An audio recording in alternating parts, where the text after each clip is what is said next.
Halo teman-teman semua, pertama-tama perkenankan saya mengucapkan Assalamualaikum warahmatullahi wabarakatuh.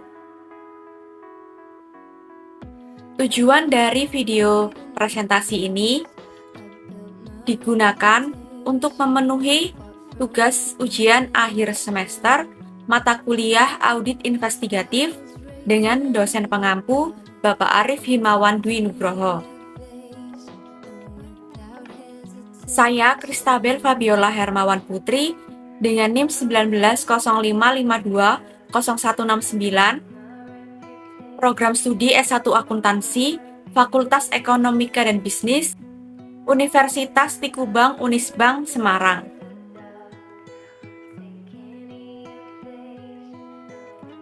Di sini akan dijelaskan mengenai teknik audit investigatif dengan wawancara dan interogasi. Materi pembahasannya, wawancara dan interogasi meliputi ciri-ciri, sifat, tujuan dan manfaat, dan lain-lain.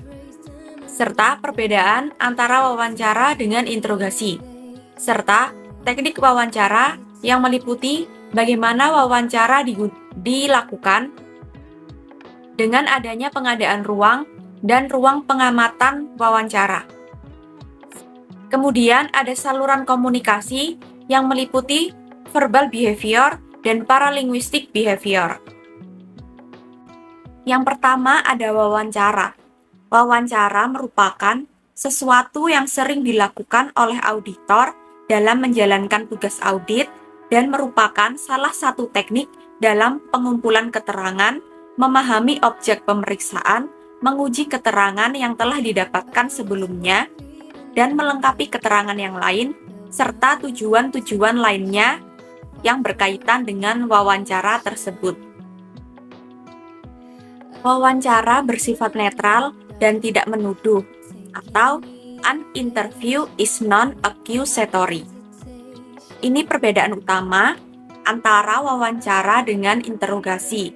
Sekalipun investigator mempunyai alasan untuk percaya bahwa yang bersangkutan terlibat dalam kejahatan atau ia telah berbohong, substansi dan caranya bersifat non-accusatory ketika melakukan wawancara.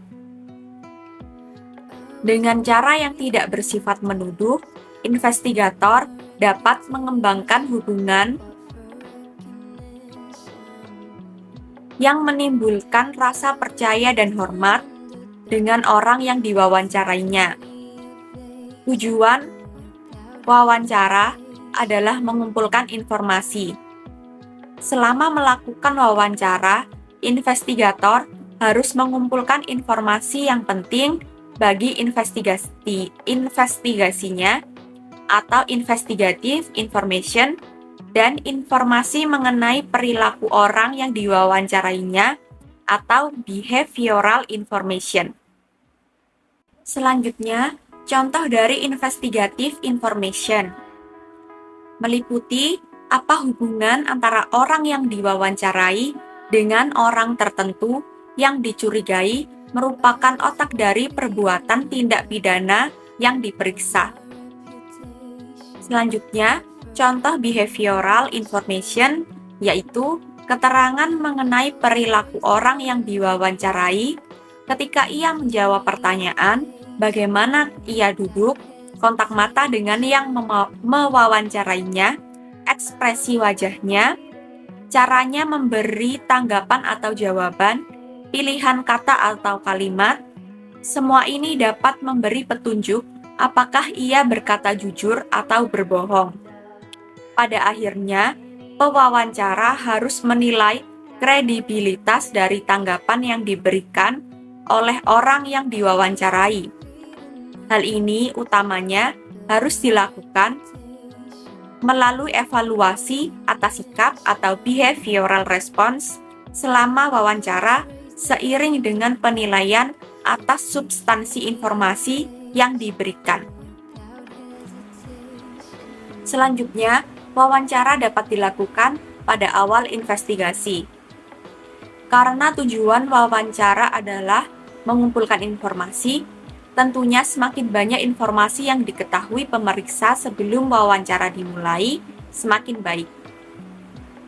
Wawancara terkadang terpaksa dilakukan meskipun pemeriksa baru mempunyai gambaran kasar tentang bagaimana kemungkinan fraud dilaksanakan, atau bahkan sebelum pemeriksaan dapat mengidentifikasi bukti yang harus diperoleh.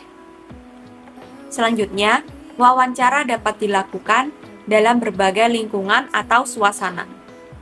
Pemeriksa terkadang mempunyai peluang untuk menemui orang itu atau yang diwawancarai di kantornya atau yang sedang dalam perjalanan saat berjalan kaki, dari tempatnya makan siang, di sudut jalan, di dalam mobil, dan lain-lain. Memang idealnya, wawancara dilakukan meskipun semua informasi belum diperolehnya. Selanjutnya, wawancara harus bersifat cair, tidak terstruktur, dan bisa melompat dari satu pokok pembahasan ke pokok pembahasan lainnya. Sebelum wawancara dimulai, pemeriksa mempunyai gambaran mengenai informasi apa yang ingin dikumpulkannya. Namun, ia juga tidak boleh kaku. Secara kreatif, ia harus mengembangkan pertanyaan atas informasi yang diterimanya selama wawancara berlangsung. Informasi baru mungkin tidak diduga atau diharapkan. Pemeriksa juga pandai membaca suasana. Misalnya untuk memutuskan menghentikan proses wawancara meskipun semua informasi belum diperolehnya. Selanjutnya, mencatat hasil wawancara dari awal sampai akhir dan jangan sporadik atau kadang dicatat dan kadang tidak dicatat. Mencatat secara sporadik memberi kesan kepada orang yang diwawancarai bahwa jawaban tertentu yang ia paparkan penting sehingga dicatat oleh investigator. Ketika ditanyakan pertanyaan lain yang terkait dengan jawaban yang dicatat, ia akan menjadi ekstra hati-hati dalam menjawab pertanyaan dari investigator. Mencatat secara sporadik akan menghambat arus informasi selama wawancara. Selanjutnya, investigator harus membuat catatan mengenai wawancara formal atau formal interview yang dilakukannya.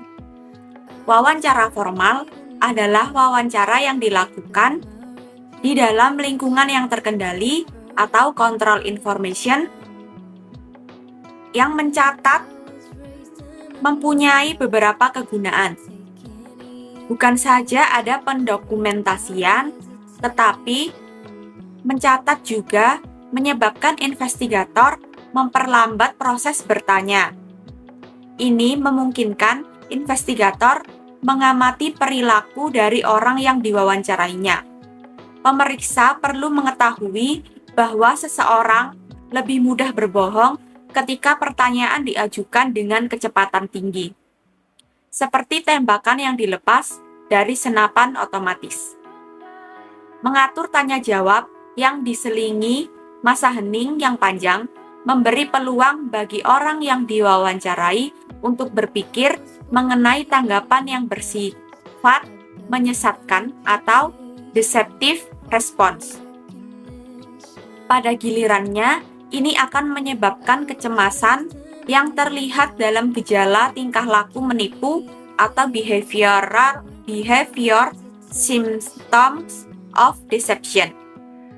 Juga, kalau orang yang diwawancarai adalah orang yang tidak bersalah, maka ia bisa bingung menghadapi pertanyaan yang diajukan dengan kecepatan tinggi. Yang kedua, ada interogasi. Interogasi adalah pemeriksaan terhadap seseorang melalui pertanyaan lisan, biasanya banyak dilakukan oleh pihak kepolisian untuk membantu memudahkan dalam proses pemeriksaan. Tidak sedikit interogasi yang dalam prakteknya menggunakan teknik kekerasan dengan tujuan untuk mendapatkan informasi dari tersangka. Menurut Kamus Besar Bahasa Indonesia menyatakan, interogasi adalah pertanyaan atau pemeriksaan terhadap seseorang melalui pertanyaan lisan yang bersistem. Tuan Akota 2007 menyatakan interogasi bersifat menuduh atau an interrogation is accusatory.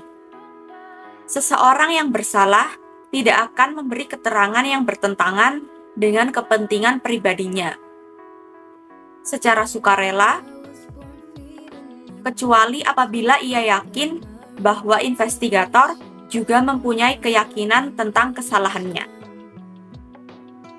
Selanjutnya, interogasi dilakukan dengan persuasi yang aktif, atau an interrogation involves active persuasion. Interogasi dilakukan karena investigator percaya bahwa dalam wawancara sebelumnya yang bersifat non-accusatory, orang itu telah berbohong. Kalau interogasi dilakukan dengan cara bertanya dan bertanya terus, sangat tidak mungkin investigator akan mendapatkan keterangan yang berisi kebenaran. Untuk membujuknya menceritakan kebenaran, investigator menggunakan taktik membuat pernyataan dan bukan mengajukan pertanyaan. Taktik ini akan mendominasi seluruh interogasi. Sebelum seseorang mengaku bersalah, pertama ia harus bersedia mendengar pernyataan-pernyataan yang dibuat oleh investigator. Tujuan interogasi adalah mengakui yang sebenarnya. Artinya, apa yang sebenarnya terjadi, siapa yang sebenarnya melakukan, berapa jumlah atau nilai fraud sebenarnya, dan seterusnya. The purpose of an interrogation is to learn to the truth. Ada persepsi bahwa tujuan interogasi adalah mendapatkan pengakuan yang bersalah. Confession, ini keliru. Interogasi juga sering berakhir dengan pengakuan bersalah oleh pelaku. Pada contohnya, keberhasilan interogasi bukan diwujudkan dalam pengakuan bersalah, melainkan dalam mengetahui siapa yang sebenarnya bersalah. Selanjutnya, interogasi dilakukan dalam lingkungan yang terkontrol atau terkendali, atau controlled environment. Bukan di sembarang tempat. Taktik persuasi yang digunakan memerlukan lingkungan yang ada privasi, yang tidak terganggu orang yang lalu lalang, dan bebas dari halangan lain, seperti suara bising di tempat umum.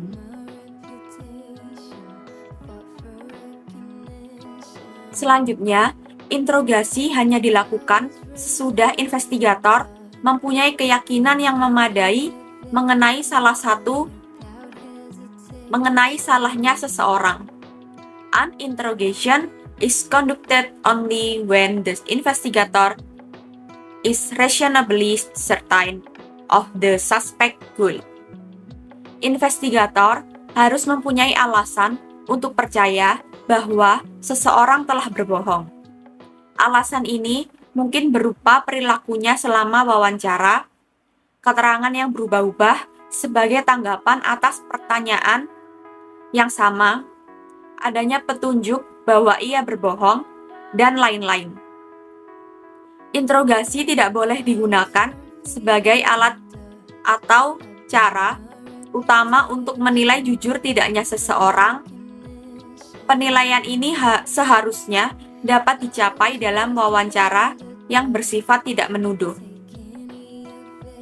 Selanjutnya, investigator tidak boleh membuat catatan sampai sesudah tertuduh menceritakan yang sebenarnya dan berketetapan hati.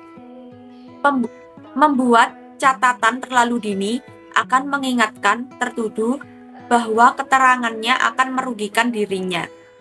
Bahkan, para pakar menyarankan bahwa bukan saja catatan dibuat sesudah tertuduh sepenuhnya mengakui apa yang sebenarnya terjadi, pengakuan itu juga harus disaksikan investigator lain.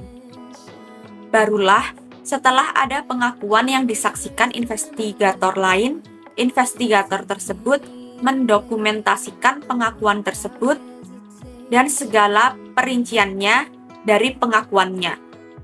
Selanjutnya ada perbedaan wawancara dan interogasi. Wawancara dan interogasi adalah bagian yang tidak terpisahkan dalam sebuah investigasi fraud. Seperti umumnya, pelaksanaan investigasi, salah satu tantangan terberat dari wawancara dan interogasi adalah waktu seorang investigator yang baik harus mampu membuat jadwal dan urutan wawancara yang benar sebelum wawancara dilakukan, terutama untuk kasus-kasus yang melibatkan karyawan, nasabah, pihak-pihak ketiga yang terkait dalam jumlah yang banyak. Informasi harus sebanyak-banyaknya dikumpulkan.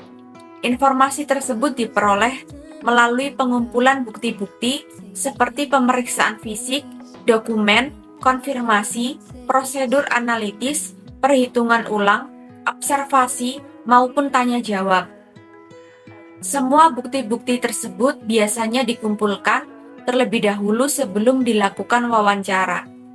Karena kalau bukti-bukti tersebut belum lengkap, auditor investigatif belum mempunyai bekal mengenai fakta atau informasi yang banyak mengenai permasalahan atau kasus tersebut, sehingga sulit untuk dilanjutkan dengan wawancara. Setelah auditor investigatif mengetahui banyak fakta dan informasi melalui bukti-bukti yang telah diperoleh, maka tahap berikutnya adalah wawancara dalam rangka meyakinkan bukti-bukti yang telah diperoleh tersebut benar-benar bukti audit yang kompeten dan bisa digunakan sebagai dasar penyusunan laporan hasil audit investigasi. Untuk memperdalam hasil wawancara, biasanya diajukan dengan interogasi. Dalam buku menyatakan bahwa wawancara dan interogasi merupakan suatu teknik atau alat investigasi yang sangat penting. Banyak orang, termasuk profesional dalam bidang penyidikan, mengacaukan istilah wawancara atau interview dengan istilah interogasi atau interrogation. Keduanya berbeda, baik tujuan maupun dalam caranya. Wawancara dan interogasi sering digunakan sebagai sinonim. Hal ini umumnya karena ketidaktahuan, namun ada pula yang mengetahuinya tetapi sengaja menggunakannya secara keliru. Seperti untuk memberikan kesan kepada majelis hakim bahwa ia menggunakan kekerasan, maka ia menggunakan istilah wawancara, padahal istilah interogasi lebih tepat menggambarkan tindakan pemeriksaan atau investigasinya. Perbedaan wawancara dengan interogasi dapat disimpulkan seperti tabel pada slide berikut ini. Yang pertama, wawancara bersifat netral dan tidak menuduh, bersifat cair, tidak terstruktur, dan bisa melompat ke pokok pembicaraan yang lain. Sedangkan interogasi bersifat menuduh dan dilakukan dengan persuasi yang aktif dengan membuat pernyataan. Wawancara bertujuan untuk mengumpulkan informasi dan dapat dilakukan di berbagai lingkungan atau suasana dan juga dilakukan pada awal dilakukannya investigasi. Sedangkan interogasi bertujuan untuk mendapatkan pengakuan bersalah atau pelaku yang sebenarnya, dan keberhasilan interogasi diukur dengan mengetahui siapa yang sebenarnya bersalah, dan interogasi dapat dilakukan dalam lingkungan yang terkendali dan dilakukan jika sudah mendapatkan keyakinan yang memadai. Wawancara. Dalam wawancara, investigator membuat dokumentasi atau catatan dan investigator mencatat dari awal hingga akhir proses wawancara. Sedangkan dalam interogasi, investigator tidak boleh membuat catatan sampai si tertuduh siap menceritakan yang sebenarnya. Selanjutnya, manfaat melakukan wawancara sebelum interogasi.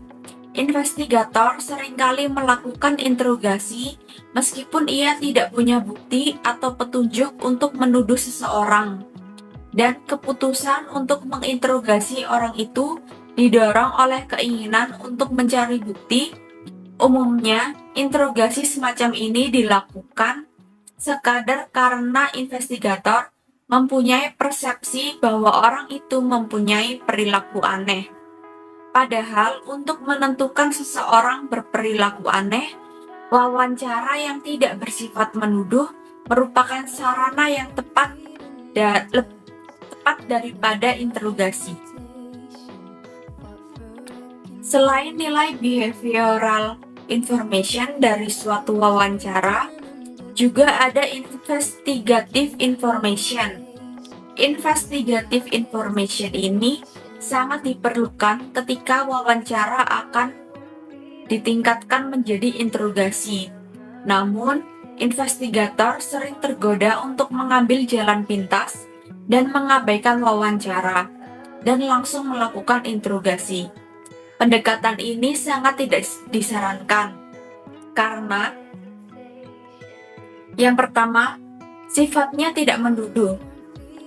Sifat tidak menuduh dalam wawancara memungkinkan investigator membangun hubungan saling mempercayai dan menghormati yang tidak mungkin dibangun dalam suasana dan sifat menuduh yang melekat pada interogasi. Yang kedua, adanya keterangan penting. Selama wawancara, investigator seringkali mengorek keterangan penting mengenai tertuduh yang sangat berharga sewaktu melaksanakan interogasi. Yang ketiga, tidak ada jaminan tertuduh bersalah. Tidak ada jaminan tertuduh mengaku bersalah dalam proses interogasi. Padahal kalau ia diwawancarai terlebih dahulu dan memberikan keterangan palsu selama wawancara, investigator dapat menggunakan keterangan dari hasil interogasi yang mengungkapkan kebohongannya. Hal ini membawanya lebih dekat ke arah keputusan pengadilan yang menyatakan ia bersalah. Yang keempat, adanya keuntungan psikologis. Ada keuntungan psikologis bagi investigator ketika ia melaksanakan wawancara sebelum interogasi. Agar interogasi berhasil, tertuduh harus mempercayai investigator bahwa ia objektif, yaitu tidak memihak siapapun dan jujur. Ini akan lebih mudah dicapai apabila investigator menawarkan kesempatan kepada tertuduh untuk menceritakan yang sebenarnya melalui wawancara. Yang keempat, ada teknik wawancara. Melalui analisis dan pengamatan yang tajam, beberapa fakta memungkinkan pemeriksa membuat sketsa awal dari fraud yang diduga terjadi. Sketsa awal ini dikembangkan, didalami, dan diperluas dengan wawancara. Wawancara harus dimulai dari orang-orang yang diduga paling kecil menjadi pelaku atau ikut serta dalam melakukan fraud. Dilanjutkan dengan orang-orang yang karena alasan pribadi ingin menjadi whistleblower, dan diakhiri dengan mereka yang diduga menjadi perencana atau otak dari tindak pidananya. Sewaktu mewawancarai seseorang, catat secara detail yang diberikannya tanpa menginterupsinya. Beri kesempatan seluas-luasnya kepada orang yang diwawancarai untuk memberikan detail dari keterangan yang diberikannya dengan caranya sendiri. Wawancara secara formal dan interogasi dilakukan dalam suasana yang menjamin privasi seseorang. Yang ada di dalam ruang wawancara adalah investigator dan yang diwawancarainya. Adapun hal-hal yang perlu diperhatikan dalam teknik wawancara. Yang pertama, jika adanya korban dalam kasus fraud yang dihadapi, sebaiknya mewawancarai para korban terlebih dahulu, karena para korban merupakan sumber informasi yang sangat penting. Setelah itu, bandingkan atau sesuaikan semua informasi-informasi yang didapat atas wawancara terhadap korban tersebut yang tidak saling mengenal. Yang kedua, tidak adanya bukti kuat mengenai pelaku atas kasus fraud tersebut. Di sini, adanya bukti petunjuk atau circumstantial evidence jangan diabaikan, yaitu setiap kejadian, baik itu yang menyangkut benda maupun yang menyangkut manusia, dapat menjadi bukti petunjuk yang dapat mengarahkan investigator kepada si pelaku yang sebenarnya. Yang ketiga, dalam mewawancarai seorang investigator sebaiknya menggunakan bahasa yang sopan dengan nada rendah dan tidak bersifat menuduh. Dengan begitu, proses wawancara dapat berlangsung lancar hingga bisa menuju ke proses selanjutnya, yaitu interogasi. Yang keempat, seorang investigator harus memiliki stamina yang kuat dan sehat, baik secara fisik dan psikologis. Terkadang seorang investigator melakukan pekerjaannya selama berbulan-bulan lamanya dengan mewawancarai puluhan orang sehingga ia merasa letih dan lelah, dan ia menjadi lalai dalam pekerjaannya, yaitu bisa-bisa ia mengabaikan bukti lain yang bisa saja bukti tersebut penting terkait kasus fraud yang ia tangani. Yang kelima, saat mewawancarai seseorang, sebaiknya investigator mencatat setiap detail yang diberikan tanpa menginterupsinya. Kalau ada hal yang perlu ditanyakan, sebaiknya segera ditanyakan setelah orang yang diwawancarai tersebut selesai menjawabnya. Yang keenam, memberikan kebebasan kepada orang yang diwawancarai untuk memberikan detail dari keterangan yang diberikan dengan caranya sendiri. Yang ketujuh, saat mewawancarai seseorang yang terkait dengan fakta kasus yang ditangani, yaitu lakukan proses wawancara seperti obrolan kecil, yaitu bertanya mengenai suasana kerja dari orang tersebut dan hubungan antar personal di dalam suatu pekerjaan tersebut, dan lain-lain. Selanjutnya, pengadaan ruang wawancara. Ketika mempunyai masalah, kita cenderung ingin berbagi dengan orang lain dalam tempat yang aman. Hal tersebut merupakan hal yang dipertimbangkan dalam melakukan suatu wawancara dan mendorong perlunya ada ruang-ruang khusus yang dapat digunakan untuk proses wawancara, yaitu pengadaan ruang wawancara. Berikut ini saran-saran untuk pengadaan ruang wawancara. Saran-saran pengadaan ruang wawancara. Yang pertama, ciptakan suasana privasi.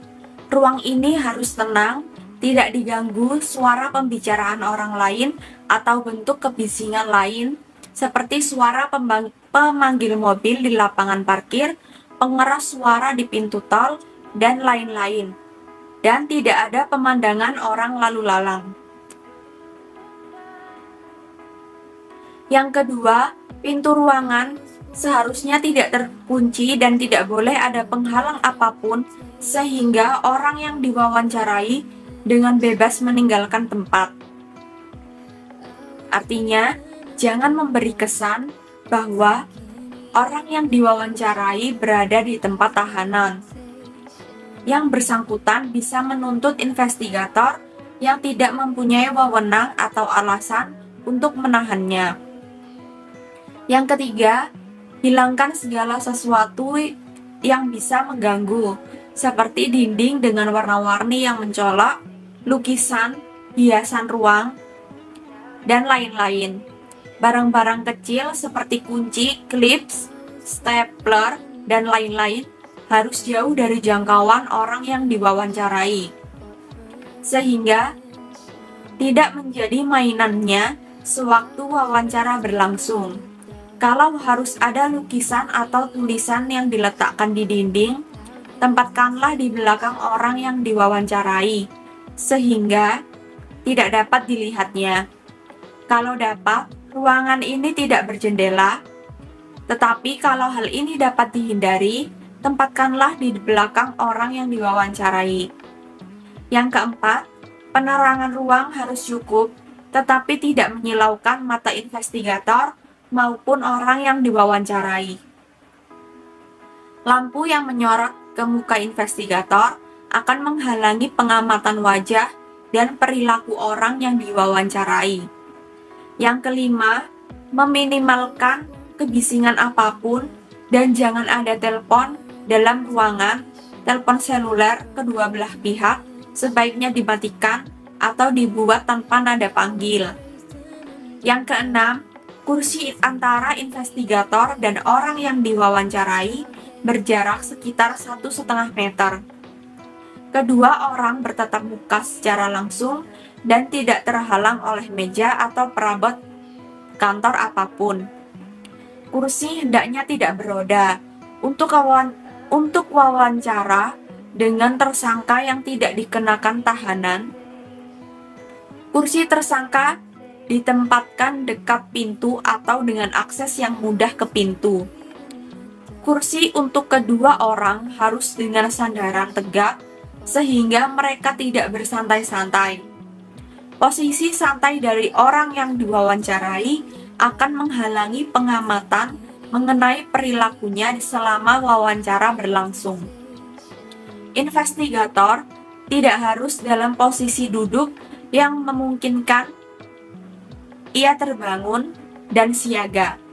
Sedapat mungkin ketinggian mata kedua belah pihak adalah setara. Yang ketujuh, denah ruang wawancara yang berbeda untuk keperluan yang berbeda.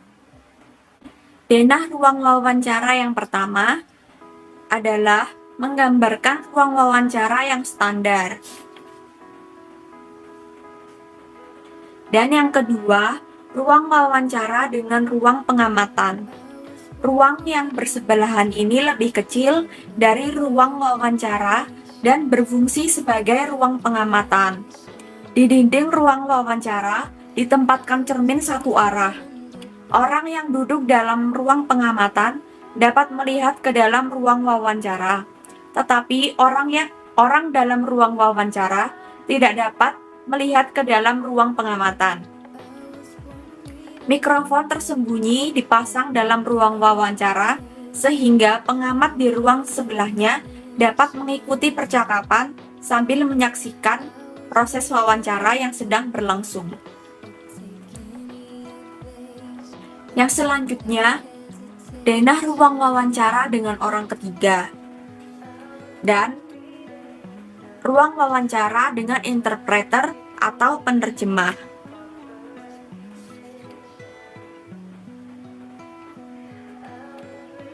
Ruang wawancara dengan orang ketiga dalam tindak pidana yang menggunakan kekerasan di mana anak-anak di bawah umur menjadi korban, maka anak ini harus ditemani orang tuanya atau orang lain sebagai pihak ketiga. Hal ini hampir tidak pernah terjadi dalam kasus-kasus fraud. Namun seandainya harus ada orang ketiga semacam ini, maka pengaturan tempat duduknya adalah seperti gambar yang tertera dalam slide.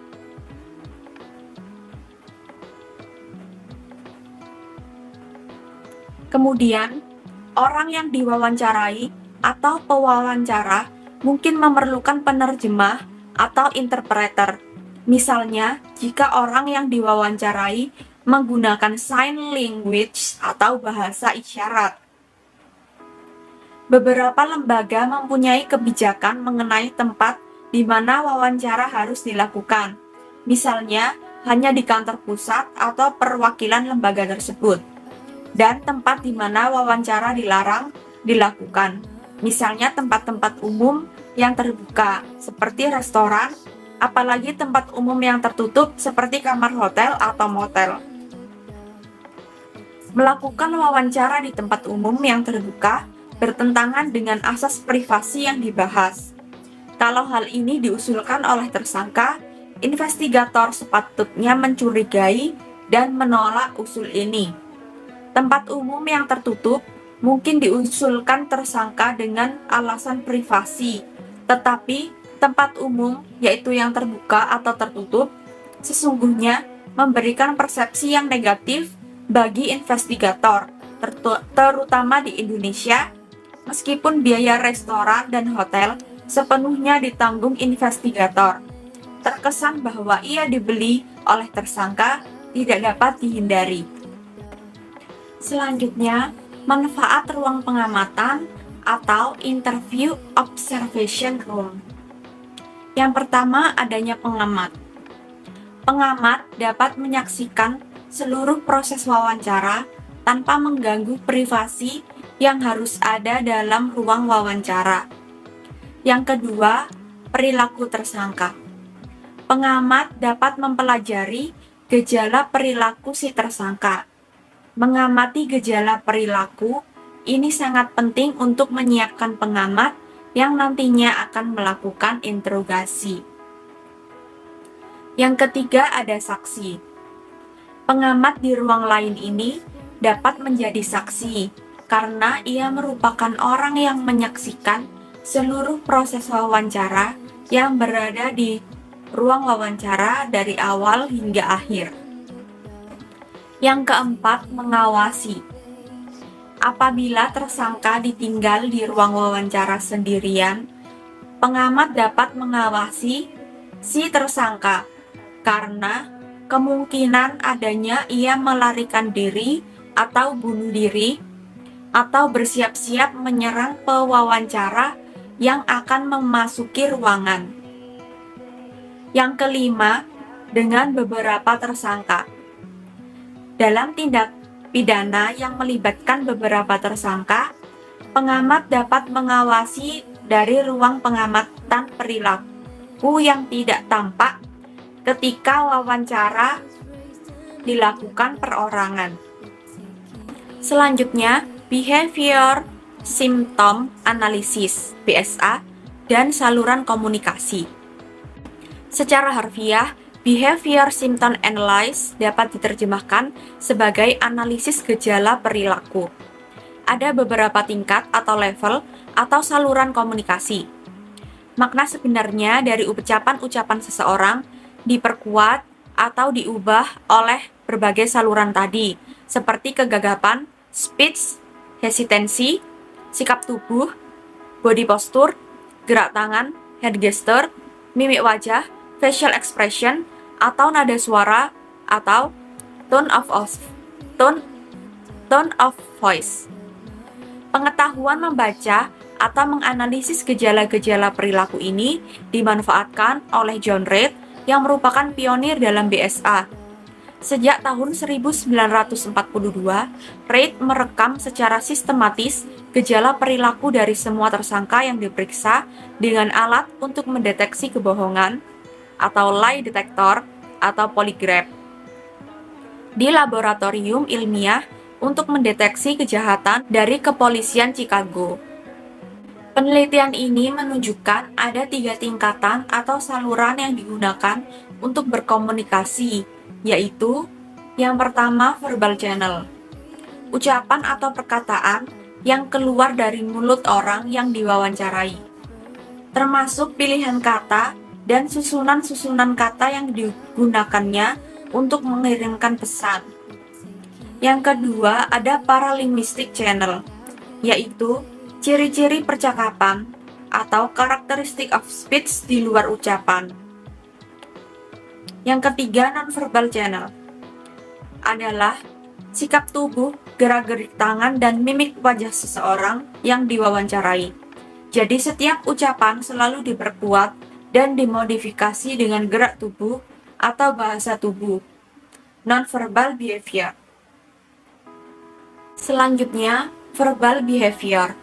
Subjek yang jiwanya sehat dan berinteraksi sosial secara normal akan mengalami kecemasan ketika ia berbohong. Kecemasan bisa timbul dari dalam karena ia tahu perkataannya tidak benar. Karena ketakutan, ia khawatir kebohongannya akan terungkap. Adapun penyebabnya ketika subjek berbohong dalam wawancara. Gejala-gejala perilakunya mencerminkan kesadaran untuk menekan atau menghilangkan kecemasan. Ketika harus menjawab pertanyaan dalam suatu wawancara, subjek mempunyai 4 pilihan, yaitu berbohong atau deception, mengelak atau menghindar atau evasion, mengakui secara tersamar atau omission, atau menceritakan apa adanya atau truth. Kebohongan sekecil apapun yang diucapkan dapat menimbulkan kecemasan yang terbaca dari tanda-tanda perilaku paralinguistik atau telltale paralinguistic behavior, seperti ada periode hening sebelum ia memberi jawaban, atau ada gerak tubuh tertentu seperti tangan menyentuh muka. Paralinguistic behavior dan non-verbal behavior membantu mengurangi kecemasan yang dialami seseorang tersebut. Keempat pilihan dari contoh penerapannya, yang pertama, saat mengakui yang sebenarnya terjadi atau truth, maka biasanya mengatakan, ya, saya menggelapkan uang perusahaan. Yang kedua, saat mengaku tetapi dibarengi dengan ketidaksengajaan atau kekilafan, maka biasanya dibarengi dengan nonverbal behavior seperti menggelengkan kepala atau dengan paralinguistic behavior dengan ucapan berbisik yang nyaris tidak terdengar. Yang ketiga, saat makin jauh dari kebenaran namun belum samar dari kebenaran, maka biasanya tersirat ungkapan tidak bersalah tanpa menyatakan secara tegas dan tingkat kecemasan mulai lebih tinggi. Yang keempat, saat melakukan sepenuhnya kebohongan, maka saat inilah tingkat kecemasan paling tinggi dan biasanya mengatakan, tidak, aku tidak menggelapkan uang perusahaan. Selanjutnya, paralinguistic behavior. Dalam kehidupan sehari-hari, kita sering mendengar ucapan yang makna sesungguhnya berbeda dari apa yang keluar dari mulut pembicara. Ciri-ciri paralinguistic behavior ini harus diamati investigator. Kalau saluran verbal dapat lebih dikendalikan, maka saluran paralinguistik agak lebih lepas kendali. Saluran ini juga lebih sedikit terkontaminasi oleh faktor-faktor eksternal dibandingkan dengan saluran verbal. Karena itu, paralinguistic behavior merupakan sumber terbaik untuk mendeteksi kebohongan. Berikut ciri-ciri percakapan tertentu yang perlu diketahui oleh investigator. Yang pertama ada response latency atau masa atau periode keheningan. Yang kedua ada early response atau jawaban yang lebih awal. Yang ketiga ada response length, yaitu panjangnya jawaban. Yang keempat ada response delivery, yaitu penyampaian jawaban. Yang kelima ada continuity of the response, yaitu kelanjutan dari jawaban. Dan yang keenam ada erasure behavior atau perilaku penghapusan. Yang pertama ada response latency, yaitu masa atau periode keheningan. Respon latensi menunjukkan rentang waktu antara kata terakhir dari pertanyaan investigator dengan kata pertama dari subjek, dari jawaban subjek. Dalam NSA study, respon latensi rata-rata untuk subjek yang jujur adalah 0,5 detik. Sementara itu, untuk subjek yang berbohong adalah 1,5 detik. Jelas bahwa tanggapan yang tertunda untuk pertanyaan yang sederhana patut dicurigai. Respon latensi tentunya berbeda dengan antara satu subjek dengan subjek lainnya. Karena itu, dalam mengamati paralinguistic behavior, kita perlu mengetahui respon latensi dari subjek yang bersangkutan untuk pertanyaan lebih sederhana dan netral. Yang kedua ada early responses, yaitu jawaban yang lebih awal.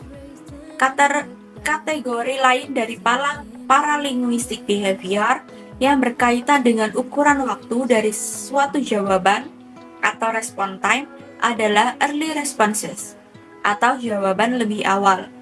Umumnya, jawaban lebih awal merupakan reaksi dari subjek yang jujur dan terlanjur gugup pada awal wawancara. Subjek yang jujur akan mengulangi jawaban yang lebih awal tadi saat investigator menyelesaikan pertanyaannya.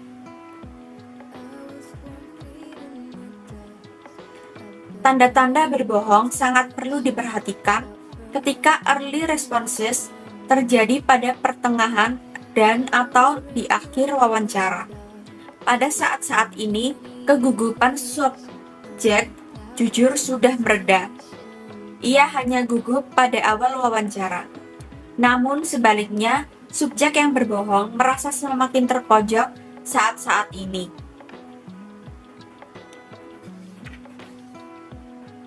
Yang ketiga ada respon length atau panjangnya jawaban. Secara statistik, penelitian menunjukkan bahwa subjek yang jujur memberikan jawaban yang lebih panjang daripada subjek yang berbohong. Subjek yang jujur ingin memberikan jawaban yang selengkap mungkin dan seringkali menawarkan informasi tambahan yang tidak diminta investigator. Isi jawaban dari subjek yang jujur juga masih dalam konteks yang dipertanyakan. Ia tidak mengalihkan topik bahasan. Sebaliknya, jika subjek tersebut berbohong, saat memberikan jawaban singkat, sekadar memenuhi syarat sesudah menjawab. Ia khawatir memberi jawaban-jawaban panjang yang akhirnya justru saling bertentangan.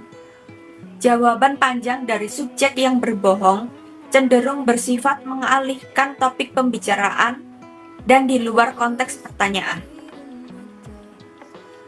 Yang keempat ada respon delivery, yaitu penyampaian jawaban. Penyampaian jawaban terlihat dari kecepatan, tinggi rendahnya nada, dan kejelasan. Hal-hal ini bisa sejalan dengan apa yang dikatakan, tetapi bisa juga bertentangan. Ketika subjek mengungkapkan emosi secara jujur, rate dan pitch umumnya meningkat. Misalnya, lihat bagaimana seorang ibu menceritakan kecelakaan atau kematian dari anaknya. Yang kelima ada continuity of the response, atau kelanjutan dari jawaban.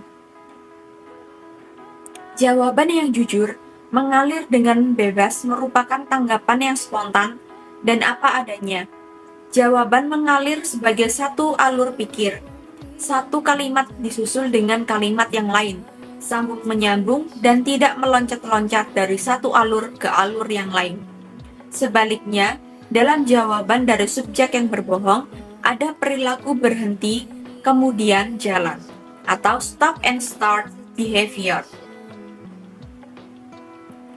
Yang keenam, ada erasure behavior atau perilaku penghapusan. Dalam percakapan sehari-hari, seseorang menyatakan sesuatu yang kedengarannya mungkin tidak menyenangkan bagi lawan bicaranya. Namun, ia mengatakan cuman bercanda. Ini diiringi dengan alis dan senyum. Gerakan alis dan senyum dalam percakapan mempunyai efek menghapus konotasi yang tersirat dalam ucapannya. Dalam komunikasi paralinguistik, ada perilaku tertentu yang dampaknya seperti gerakan alis dan senyum, seperti tertawa, batuk-batuk kecil, atau mendehem setelah mengucapkan suatu bantahan. Sebelum mengakhiri video presentasi ini, izinkanlah saya untuk membagikan sebuah quotes kepada teman-teman semua, yaitu, menjadi jujur mungkin tidak membuatmu mendapatkan banyak teman, tetapi itu akan selalu membuatmu menjadi orang yang tepat. Mungkin sebagian orang sering menganggap kejujuran sebagai sesuatu hal yang sederhana. Meski dianggap sederhana, kejujuran sejatinya memiliki nilai dan dampak yang besar dalam kehidupan. Dengan bersikap jujur, kita bisa mengetahui arti dari ketulusan yang kita lakukan. Ucapan dan tingkah laku yang jujur tidak hanya menguntungkan bagi diri kita sendiri, melainkan juga bagi banyak orang. Jadi, orang lain tidak akan merasa tertipu karena kejujuran kita. Selain itu, kepercayaan orang pada kita makin meningkat. Hanya dengan berbuat jujur bukanlah perkara yang mudah. Banyak orang yang berucap jujur, namun perilakunya jauh dari kata tersebut. Maka dari itu, penting untuk selalu mementingkan kejujuran dalam berbagai hal. Melalui kejujuran tersebut dapat mengarahkan kita kepada ketenangan. Sekian presentasi dari saya. Meskipun banyak kekurangan dalam presentasi yang saya paparkan, namun saya berharap semoga materi yang telah dijelaskan dapat bermanfaat bagi banyak orang. Serta jangan lupa untuk klik tombol like, subscribe, komen, dan share di video ini ya. Terima kasih dan sampai jumpa di video selanjutnya.